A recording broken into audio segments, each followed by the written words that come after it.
Parliament ఎన్నికల్లో ప్రాంతీయ పార్టీలకు ఓటు వేస్తే లాభముండదన్నారు మాజీ MP Konda Vishweshwar Reddy.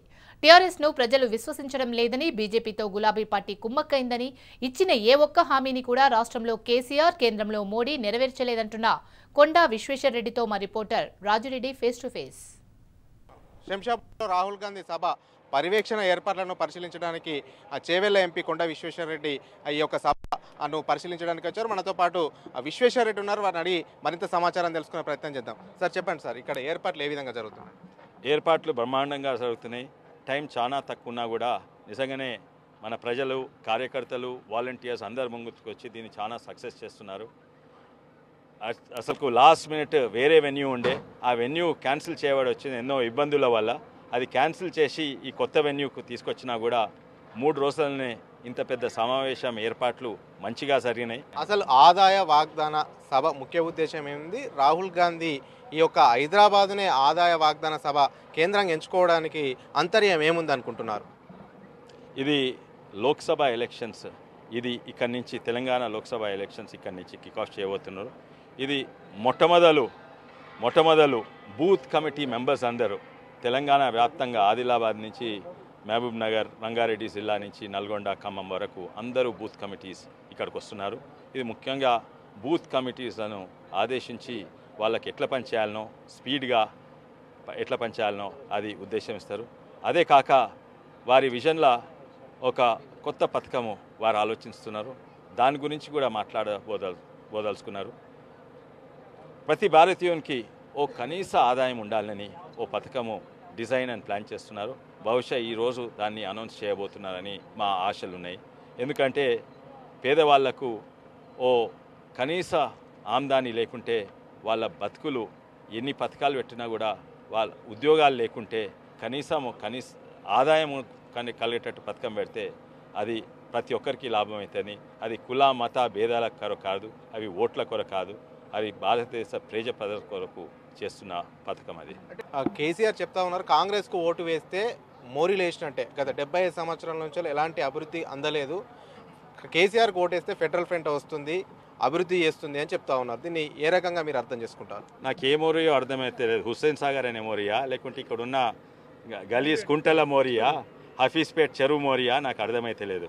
First of all ఈ మన హైదరాబాద్లో ఉన్న చెరువు కుంటలు ఆ మోరీలను తీసేసి మళ్ళీ మంచిగా చెరువులను చేస్తే, శుభ్రమైన చెరువులు చేస్తే ఫస్ట్ అది ఆలోచించాలి.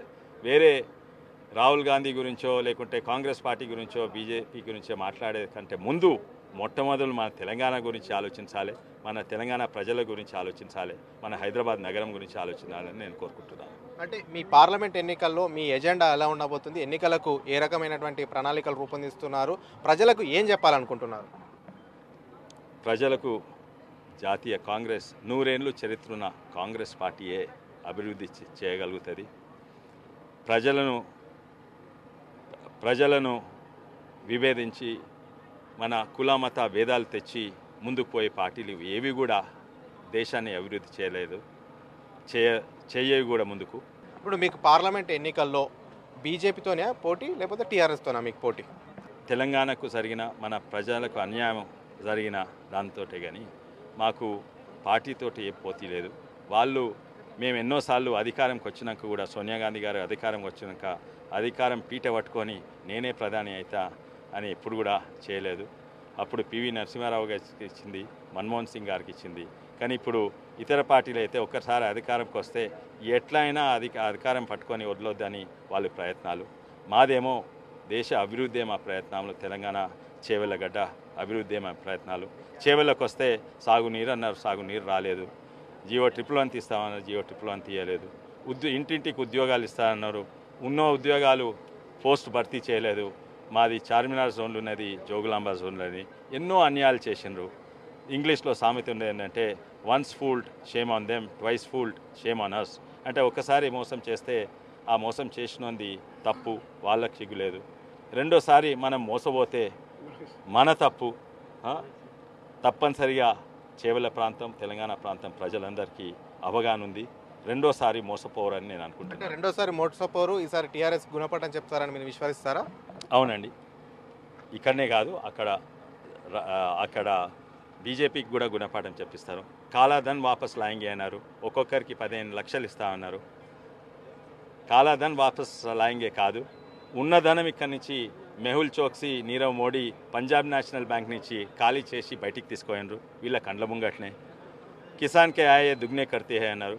అంటే రైతుల ఆందాన్ని డబుల్ చేస్తామని సాయిల్ హెల్త్ కార్డు, రుణమాఫీలు, నీమ్ కోటెడ్ యూరియాను అవన్నీ కూడా ఏం పనిచేయలేదు. అయితే ఏవి చెప్పినా కూడా సబ్కే సాత్ సబ్కే వికాస్ అన్నారు. ఏవంతోటి ఏం వికాస్? నిరుద్యోగులకు ఏమైనా వికాస్ అయిందా? ఏమైనా జాబ్లు అడిగితే మీరు ఓలా క్యాబ్ డ్రైవర్లు కాండి, ఆ ఓలా క్యాబ్ డ్రైవర్ ఉద్యోగమా? అది ఉద్యోగమే కాదు. ఇటువంటివి ఎన్నో ఆశయాలు పెట్టుకొని ప్రభుత్వాన్ని ఎన్నుకుంటే ప్రభుత్వము వీళ్ళందరికీ చేయించిందని అనుకుంటున్నాను. తెలంగాణ ప్రజలు ఒక్కసారి మోసపోతారు, రెండోసారి మోసపోరు. ఎట్టి పరిస్థితుల్లో కేంద్రంలో బీజేపీని ఓడిస్తారు, ఇటు టీఆర్ఎస్కు బుద్ధి చెప్తారని కొండా విశ్వేశ్వరరెడ్డి ఆశాభావం వ్యక్తం చేస్తున్నారు. కెమెరామెన్ జనార్దన్తో రాజ్ రెడ్డి, రాజ్ న్యూస్, హైదరాబాద్.